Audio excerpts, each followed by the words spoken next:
Hey guys, what's up? RC and SC here. Today in this video I'm going to try to show you how to add an XM Plus to your TinyHawk S.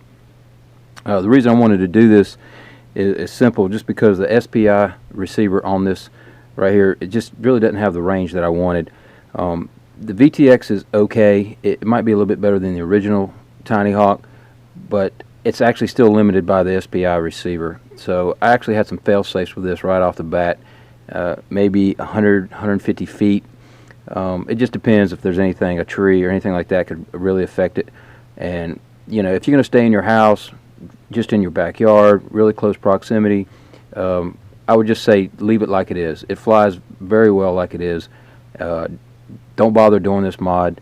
If you're happy with just flying in close, you shouldn't have any problems with it. But you know, if you're like me, you just want to kind of venture out, take it to the park, just kind of explore.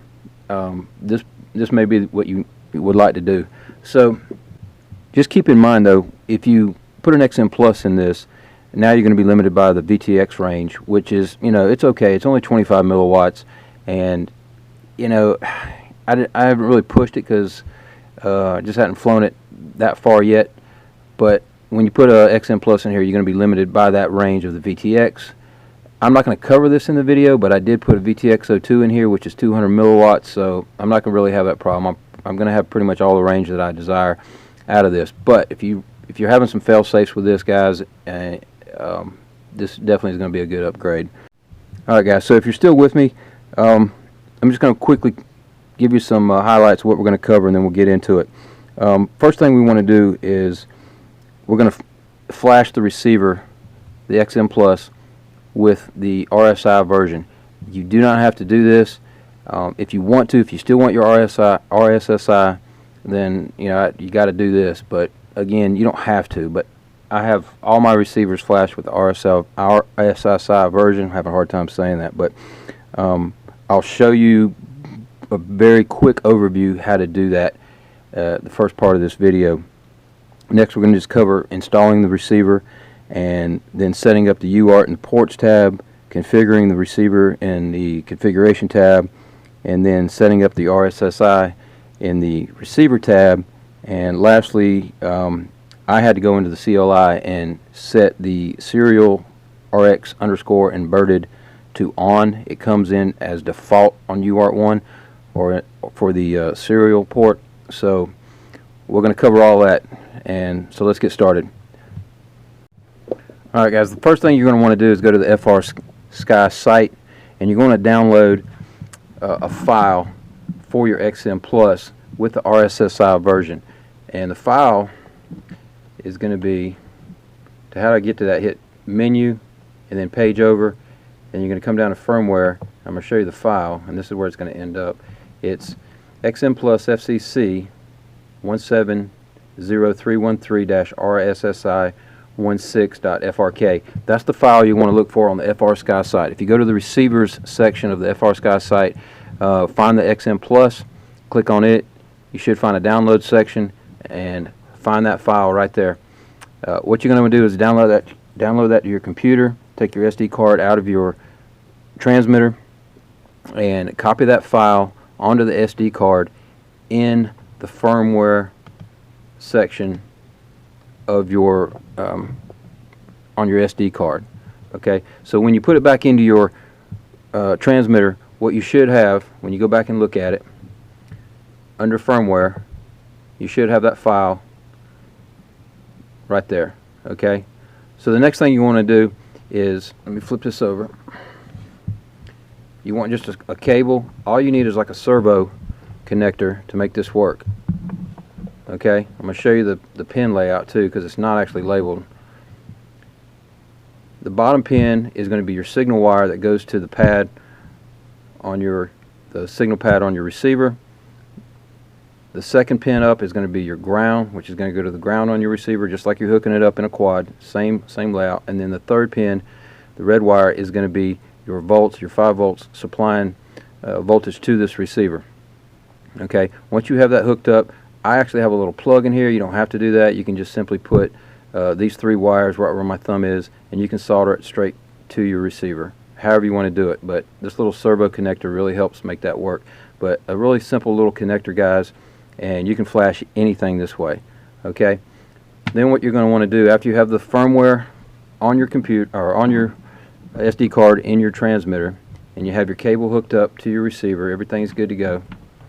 You're going to have it selected right there. Just press and hold, and you're going to have some options here. What you want to do is flash external module. Oh, come on, get on there. Okay. What you're going to have here, guys, is you're going to see it. It's going to start blinking red. And I'm just going to pause this for a second because it takes a few seconds.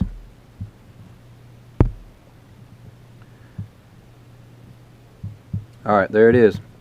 Alright, if you got this far, you just flash your receiver, you're good to go. You have the RSSI version on your XM Plus. Now you can get RSSI on your OSD.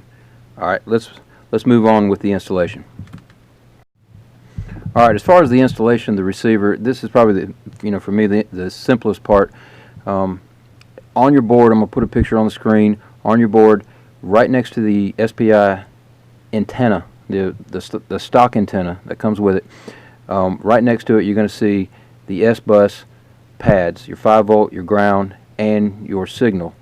You're going to hook your receiver, you're going to solder your receiver up to those 3 pads just like any other flight controller. Okay, 5-volt ground and signal. You're going to match those up accordingly with your receiver.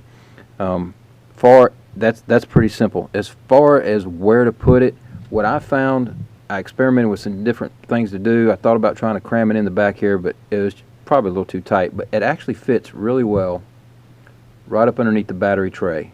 There's a little gap there, and even with some heat shrink on the receiver and just a thin piece of double-sided tape under there, just stick it down at the bottom of your flight controller.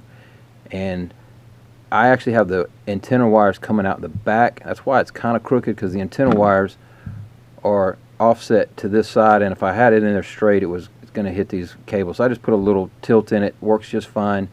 It's small enough it gets in between this screw and the back screw, and the antenna wires come right out the back. Let me turn this light on, maybe we can see it better. Alright, so I know you're probably like, why did I put antenna tubes on it? I didn't have to do the antenna tubes. I just thought it was kind of a cool factor. Basically all I did was drill 2 3mm holes, which is about the diameter of these antenna tubes, and put them down there. Just put a little bend in them with some a cigarette lighter, just kind of melted it a little bit and held it, and a couple little drops of super glue down in here. And once that was dry, then I was able to take my antenna wires and just fish them up in there. So really the reason I wanted to use antenna tubes is simply because if you ever take a quad apart and you have tie wraps coming off the side and they're heat shrinked over the antennas, then generally you have to cut those tie wraps off to even get it apart, because it's kind of held in there by that. So this way all I have to do is just simply pull the antenna wires out, and there's nothing really holding them in there. So I can take these 4 screws out, and just after I take the motor leads off, I can just pull the whole thing out. So it makes the disassembly very easy in that regard. So the installation, I think, went really well. It works really well to put it right there. It's easy to get to. What I suggest, though, definitely bind it before you put it in there. That would be definitely something you should do, because I actually have mine upside down. The bind button's on the other side. So I did have it bound. Once you get it wired up, go ahead and bind it before you try to install it, and have that ready to go. Alright, so that's pretty much the installation of it. You can do what you want. There's just a couple suggestions on how to do your antennas. If you want, you could do like some people do, is just have them come out and just wrap them around the outside of this prop guard on each side, and with some tape, however you want to do it. But you can just get creative. But this is how I decided to do it. I think mounting it underneath the battery tray was probably the best option. So do that if you want. Try to stick it in there. And another little quick mod, guys, is cutting the back of this thing out. It gives you so much more room to work. It allowed me to get the VTX in there. I actually have a beeper in there as well. There's 2 pads on the flight controller to add a beeper. I got like a little tiny 8mm beeper in there. It's loud enough. But just to touch on that for 1 second is, if you don't have a beeper on here, you can use D-Shot commands to find it if it's lost. but these little tiny motors barely give off any noise. So if this thing's buried in some grass, and if you're not pretty much standing right on it, you're probably not going to hear it just using the motors with D-Shot commands. So you know, just get the smallest little beeper you can find, maybe 90 decibel or something like that, and solder it up. Just kind of cram it in there. Mine's just kind of crammed up there right behind the camera, so that works really well. So as far as that goes, that's it. So let's move on with the setting up the UART.